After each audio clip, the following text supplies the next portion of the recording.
Hi, everybody. Hi, Marla. Welcome to the Asian Dating Podcast. Today, we have Marla Martenson with us. Marla is a Los Angeles-based matchmaker, transformational life coach, award-winning author, and tarot reader. She has been using her intuitive skills to connect singles with their soulmates for 2 decades. Marla also hosts a podcast called The Mystical Matchmaker. Her latest memoir, The Magic Seeker, humorously chronicles a year in her world as she balances her life as Cupid to muggle multimillionaires and her deep dive into the mystical, magical, and the occult. Marla has been featured on The Today Show, WGN Chicago Morning News, Beyond Belief on Gaia Gaia TV. TV, and hundreds of radio shows, including Coast to Coast AM with George Noory and Fade to Black. So Marla Martenson, welcome to the show. How are you Hey, today? May. So great that you got a podcast now. Yeah, I'm so excited. Marla and I have been matching and known each other for many, many years. When I started my business in the kitchen table of my house in Yeah. West LA, I remember Marla and I partnering up way back then. And she would come to my house and we would do matches together. And that was really starting from the very, very beginning, since probably like what, 2009 or so that Mhm. we've Like 15 been, years ago or something. I yeah, used to come over and sit at your dining room table or kitchen table there and yeah. do see who do you have, and we'd share beautiful women for our male clients and see Yes, what we yes. have. So Yeah, it Marla, was tell fun. me, tell the audience a little bit about what kind of men or women that you serve, and kind of a little bit about your business model. Yeah, so I started 20 years ago in Beverly Hills. I used to be called the Beverly Hills Matchmaker. I wrote a memoir called Diary of a Beverly Hills Matchmaker, which I think I met you at the book signing. That's how we met at Barnes and Noble back in like when it came out 2009 or 10. And so people used to ask me, so May also being, working as a matchmaker in LA and being in LA, especially back when I started, it was all about, I mean, it was when people were really into the plastic surgery and the boob implants, and it was really like Beverly Hills and this and Flash, and I worked for one of those Beverly Hills services where the guys had a lot of money and they wanted the gorgeous women, but it was for long-term relationship or marriage. And so I started with that model. So I never worked and it was always the men who were the paying clients. And that really, as a matchmaker, was the more, sustainable, lucrative way to make a living as a matchmaker. If you're just, people would say, why don't you have a side business as, average Joe? Or, it's like, well, that's what Match.com, is for, and those services. So when I went out on my own in 2000, late 2009, I started my own boutique service and then partnered up about a couple of years later with my business partner, Fred Lee, who had also worked at that service and has been in the business also over 2 decades in sales. So we partnered up and it's just been fantastic. We both work from our home offices. She does the selling, I do the matching, and it is the more affluent men, and the women can join the database for free, but because they're paying a lot, they're so picky, they want what they want, looks wise and age range and all of that. So it's it can be pretty challenging, but I've stuck with that model because I mean, it's not even, it's that's who comes to us, who can afford the service, and so that's and ends up who comes to us. But we have to make sure that the guys are realistic as well.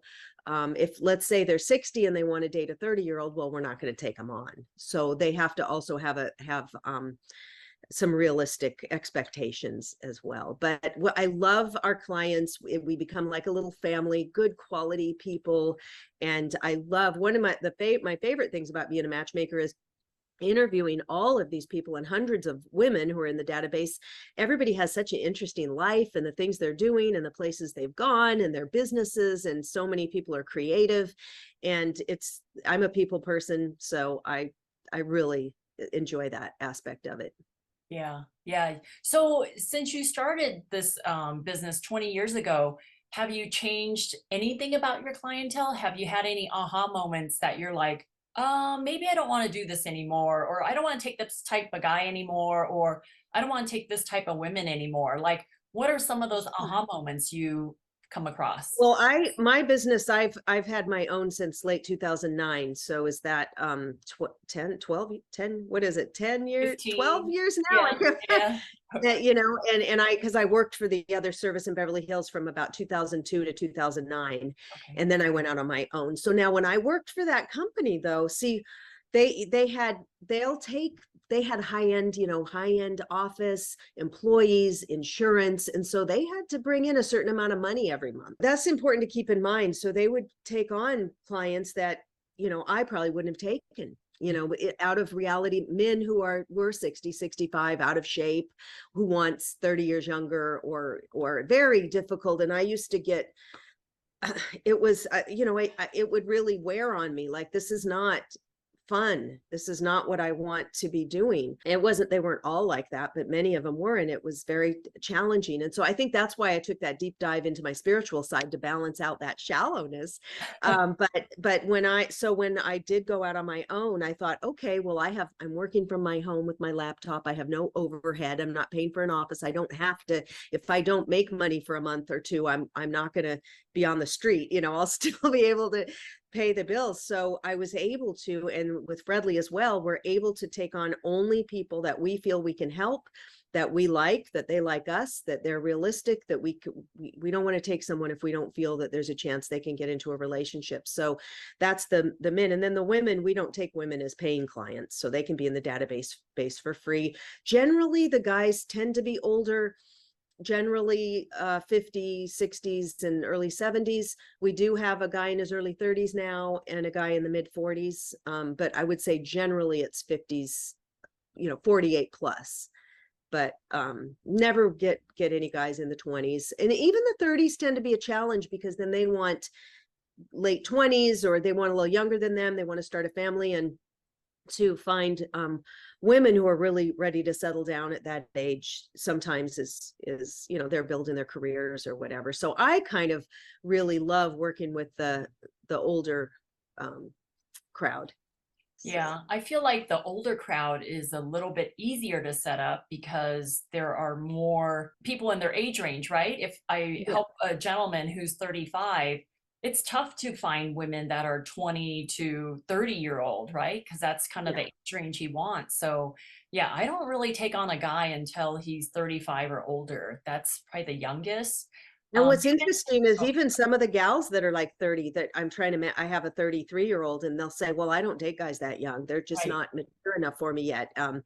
And whatever, emotionally or whatever, which, you know, was interesting. I was like, oh, wow, that's interesting. They're like, I like to date like 40 plus, 38 plus. Yeah, yeah.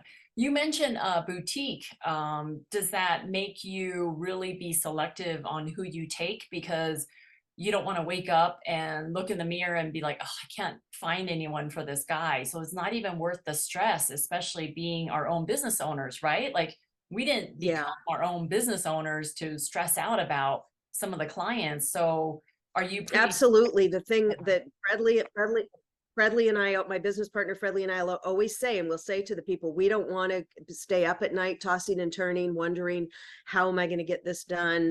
They're going to want their money back. They're not going to be happy. They'll try to, you know, so we don't want that. And if we turn somebody down, I mean, it's a favor to them, because we don't want to take money from somebody if we're not going to give good service. So, I you agree. know, don't, if a matchmaker turns you down, don't be offended. Right. Thank them, because you want that good fit. Right.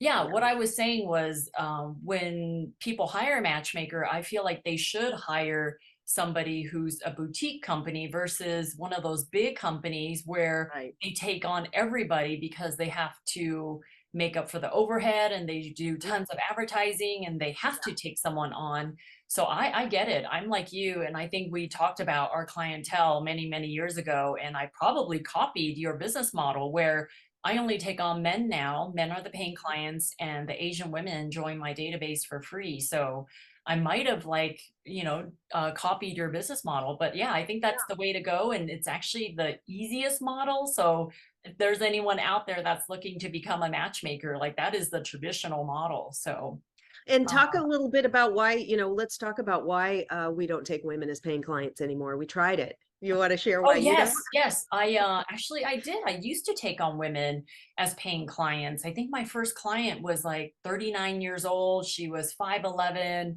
slender, dog lover, great person, super successful. And she wanted guys that were like 6'2" or 6'3" or taller, and they had to make twice as much money as her. And she was already making 150,000, and she wanted someone that made 300,000. So it's like the minute that women pay us, they expect us to be miracle workers and like create this guy, which I can't. And it's tougher when someone's 39 and wants to have children. I tell them, like, I don't know if that's doable with my guys. Yes, it's doable for you to still get pregnant, but my guys aren't, the 39-year-old guys are not looking for a 39-year-old woman. Um, Potentially a 50 or 55-year-old man who wants to have kids would love Right. to meet you, but she did not want to go that old. So yeah, I've tried it, and I definitely have refunded my share of the women out there. And no harm, no foul, like we part ways amicably and I give them all their money back. But I just don't want to take their money and not be able to serve them. So it's an Yeah. honesty thing. Yeah, yeah, they do, and the women will like want, they may be not they don't look like a model, but they want somebody like a millionaire that looks like George Clooney, 6 feet and up, and those guys are, and dating dating the hotter, it's just, I know it's shallow, but human beings, especially men, they're visually oriented, and if they're paying thousands of dollars for a service, they are gonna be picky on what, they want. What if they're out and about or somebody introduces them in real life, maybe the one, it's different. Maybe they'll date someone their own age or someone who with a few extra pounds or whatever, they maybe that wasn't what they, because they see that warmth, that connection, they can have the chemistry right there. But when they're like looking at photos and Right. saying, I want this, it is different. And it is frustrating for matchmakers because we're like, no, this woman is phenomenal. She's not a 10, but she's beautiful. She's beautiful. She's got this is the good woman to be in a relationship with. Forget about because I've had guys send literally, this is a funny story. I had a client send me a picture of a Victoria's Secret model and says, oh, do you think you can, connect with her? And I'd like to meet her. And I said, I think she's dating Leonardo DiCaprio right now. I think I saw that in the news. I said, and even if she wasn't, she wouldn't take my call if I had her number. I don't even know her. But they get these, I've had them send me pictures of models or pictures of Instagram women. Or have you had that issue? I mean, that's the challenging part, where it's this dream of this Yeah. image they have of who they want on their arm. Well, I do a lot of things now. Even I highly recruit women, and there are some men out there in the past few years that I've been doing this, 15 years or so. They would say, I want to meet this newscaster. Here's her LinkedIn profile. This is who I want to Yes. meet. I actually connected her with him Uh-huh. and got the date set up. And what does he do? Continues talking to her on LinkedIn and blows it. I'm like, Oh, why didn't you just wait for the date? Like, I got her to say yes to you. I introduced all the information to her. She was game. But then once they started reaching out on LinkedIn and started chatting her up, and she got turned off. So she's like, no, no, thanks. So it's like, oh my gosh.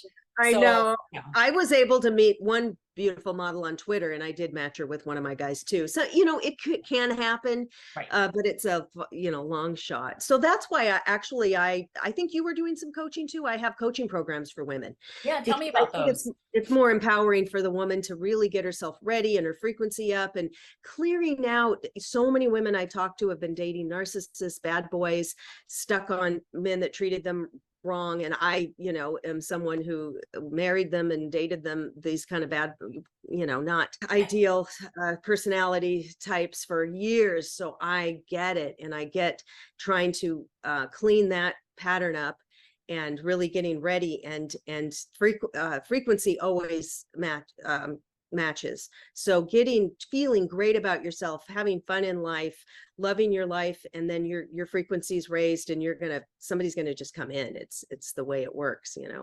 Yeah, So tell me, can you tell me a little bit about your date coaching program for the women? Like, what do you yeah, talk I about? have, yeah, I have coaching programs that are 10 and 12 week. I do one-on-one. So I've got boundary coaching. So Nancy Levin of Hay House, people might know her, for example. She's got this book, The New Relationship Blueprint, which I'm getting certified in right now in the coaching program. So she's got all these amazing books, Boundaries, Worthy, Reinvention Coaching. So I've got all these, so I have 4 different, you'll see them on my website, marlamartinson.com. And the boundary coaching is fantastic. So we do 12 weeks. Women have a hard time with boundaries and knowing how to put yourself first and what actually to say in different difficult situations. So we go through self-worth, we go through shadow work, underlying commitments. So let's say there's a woman who keeps picking unavailable men.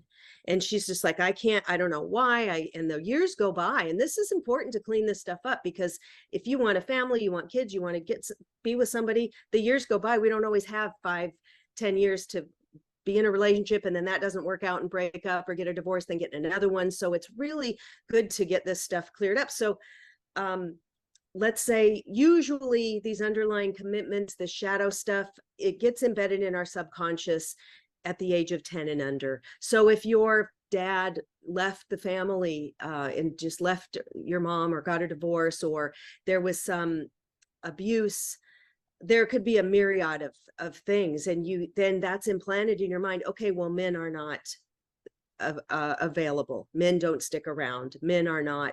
Or if you're bullied, I was bullied terribly as a kid in school. I had this bright red hair and freckles and pale skin, and they'd call me names and Carrot Top and pull my hair out. And there were this band of girls in 6th grade who really, like, they'd kick my ass, So I think I embedded, that I'm not worthy. I'm not.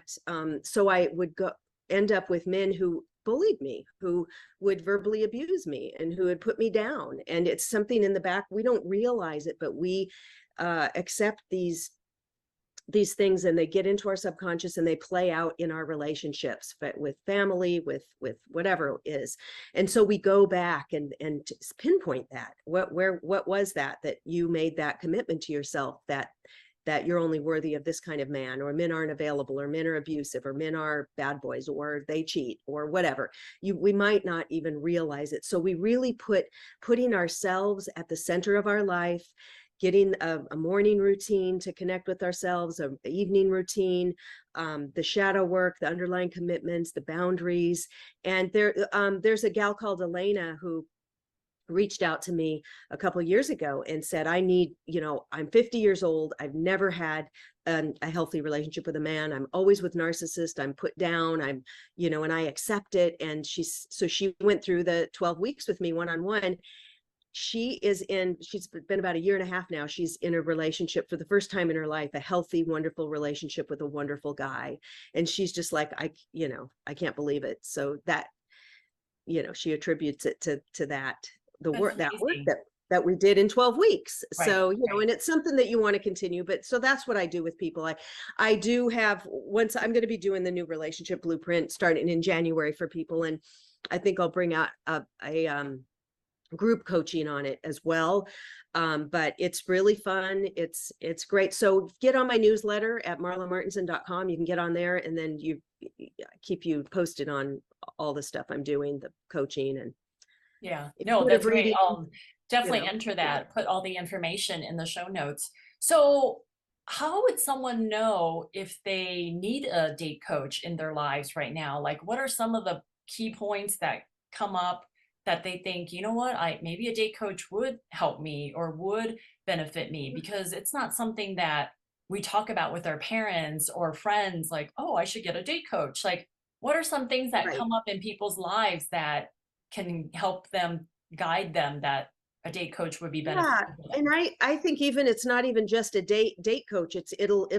It reaches out into all areas of your life. So let's say boundary coaching will help you even in business. If you have a boss that's, a narcissist or overbearing or whatever, how to handle that. How to put yourself first. So I think if you realize, oh gosh, I just don't know how to set these boundaries. I'm picking the wrong people. I don't know what to say. I'm in these patterns. I need to learn how to be a little more selfish, put myself first. You can't go wrong. I mean, working with somebody and getting these new tools.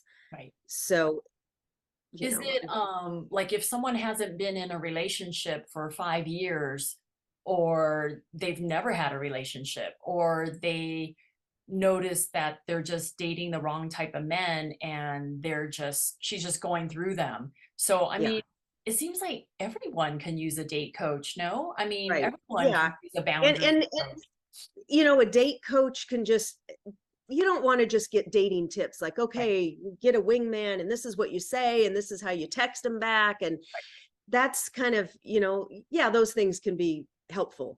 But I think, so I have reinvention coaching too. It's kind of reinventing all the parts of your life, worthy, there's some different areas, but I'll give you a tip. I see this often, and I used to do it myself. So we'll be interacting with a man, maybe it's from online or whatever, and we have this chemistry.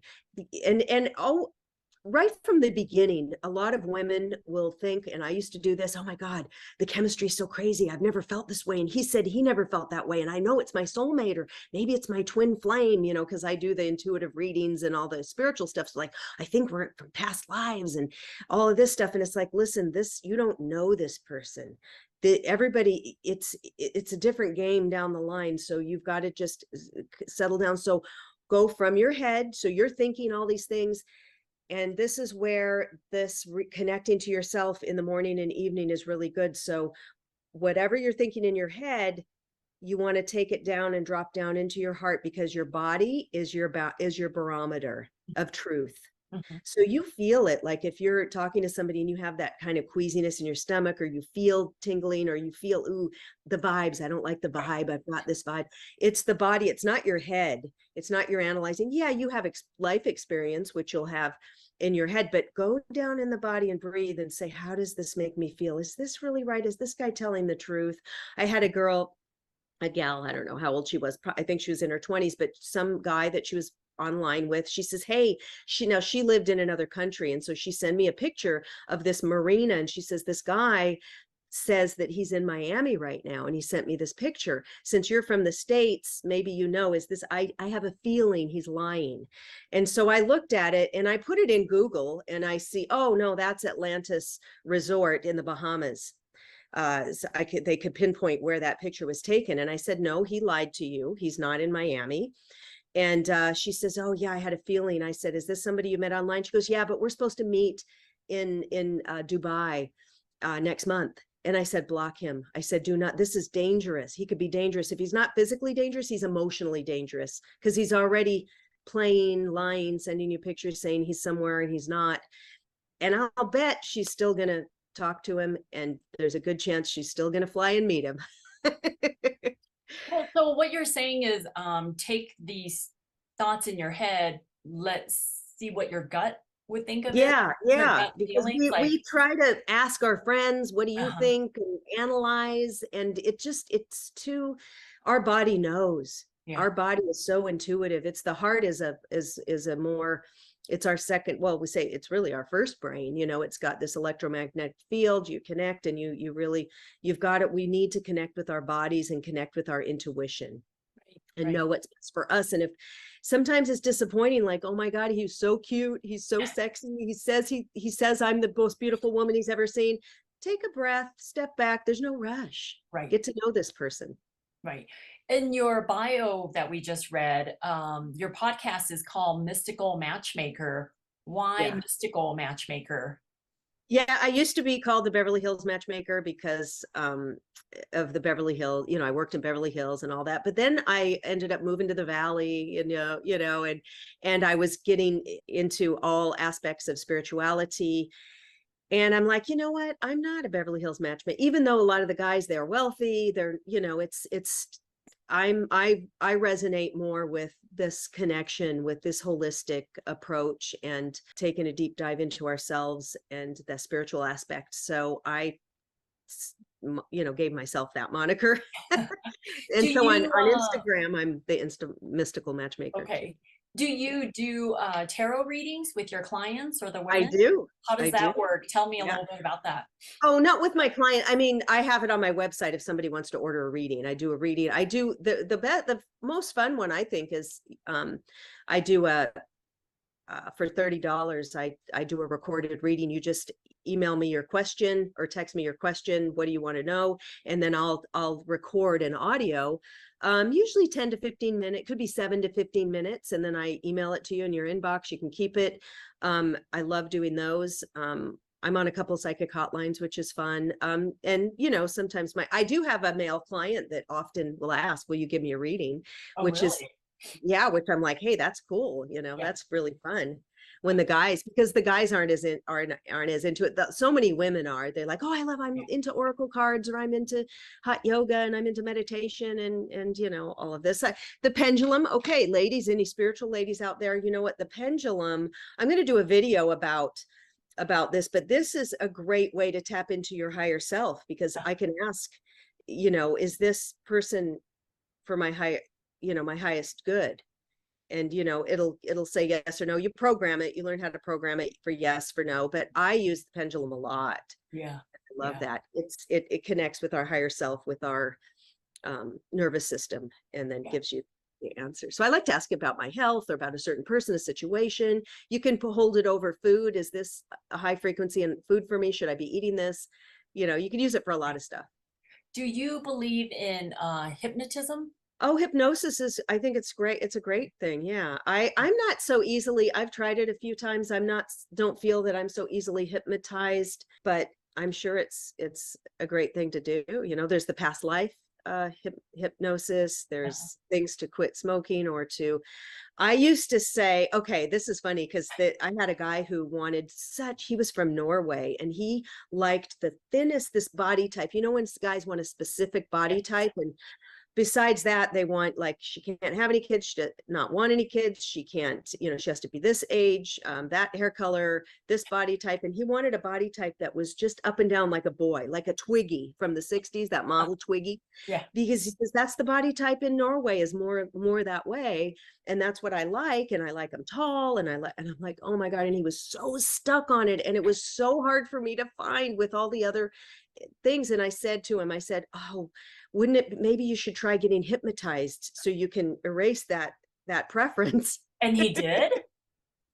Did he get No, but I hypnotized? was Oh. suggesting it. Oh, I said, I was just thinking, gosh, wouldn't it be great to be hypnotized, so we can implant some, to be more open, or right. to implant that into Gosh, our subconscious or something. Because that would be great. I would get so frustrated with these things. It's like, and I know we always talk about this, the more open you can be to somebody who's maybe not your type. If you think you have to have 5'10" and up, just for fun, go out with a guy who's 5'8", or you think he has to make so much money, or so just put a little plot twist in there and try something different.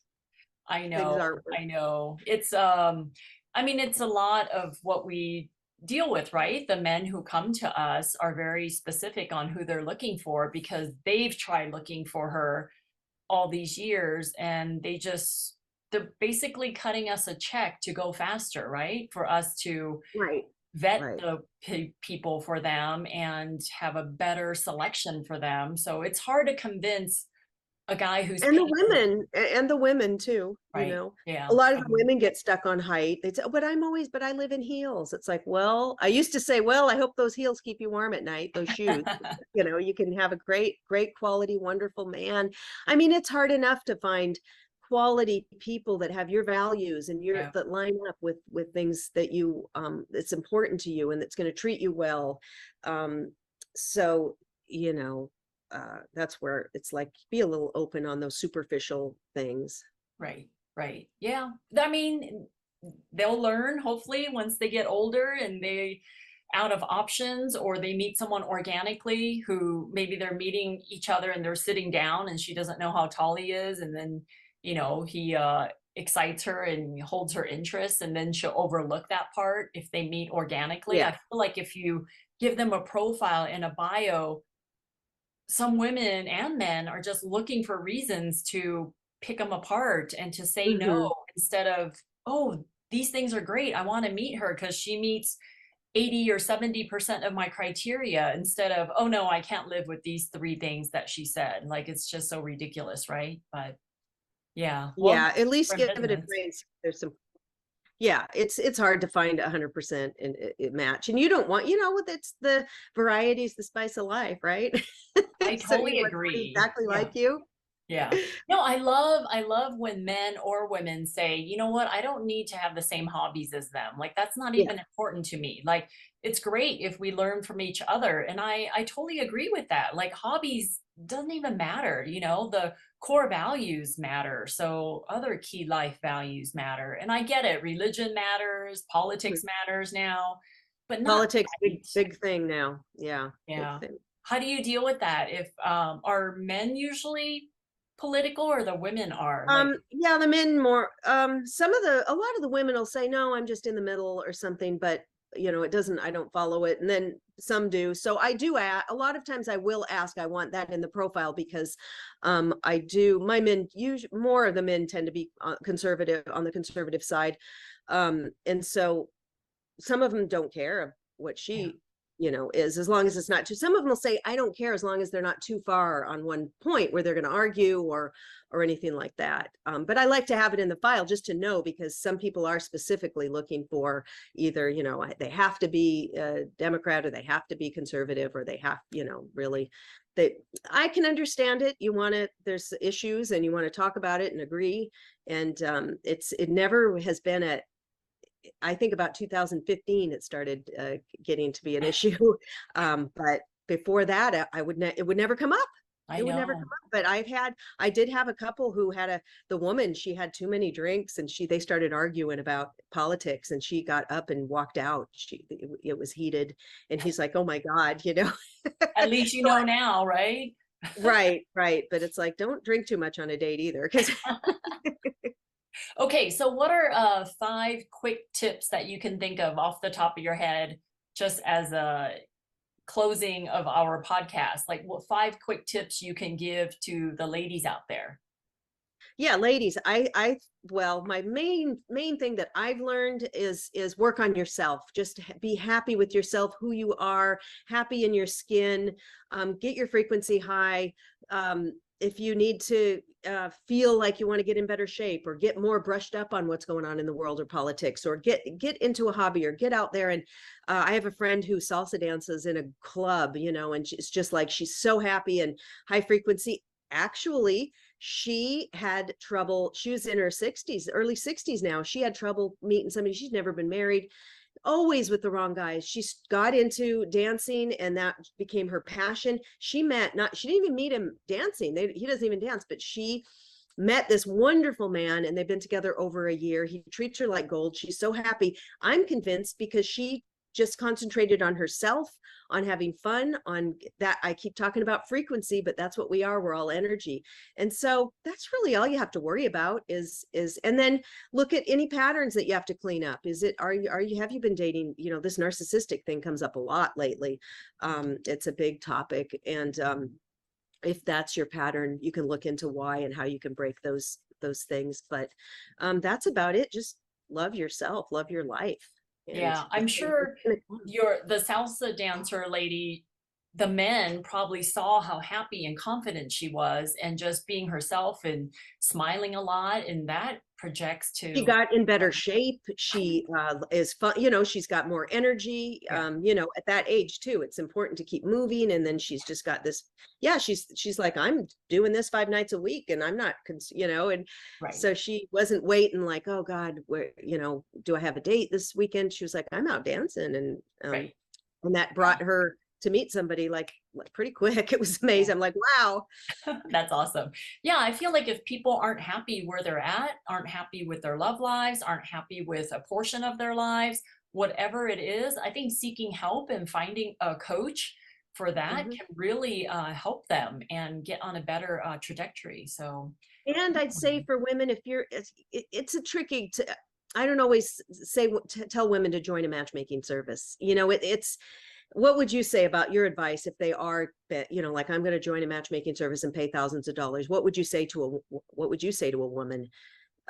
Tips to, I think it's great. I think there are services out there who specialize in women, but I would pick a matchmaker who is her own company, like a boutique company who really cares about you, one of 8 to one of 12 clients, and not one of those companies that take on 30 clients at once and one matchmaker works on 30 people. Like, you really have to do your homework and interview them, because you're going to be working with this matchmaker for 8 months to a year. So you want to like her and she wants to like you, but also be realistic on who you're looking for and who are you willing to put up with, like who are you willing to expand and meet that's different from your normal type. Because you shouldn't go to a matchmaker if you just want to date the same type of guys. Like, that's not the plan. If you're going to pay thousands of dollars,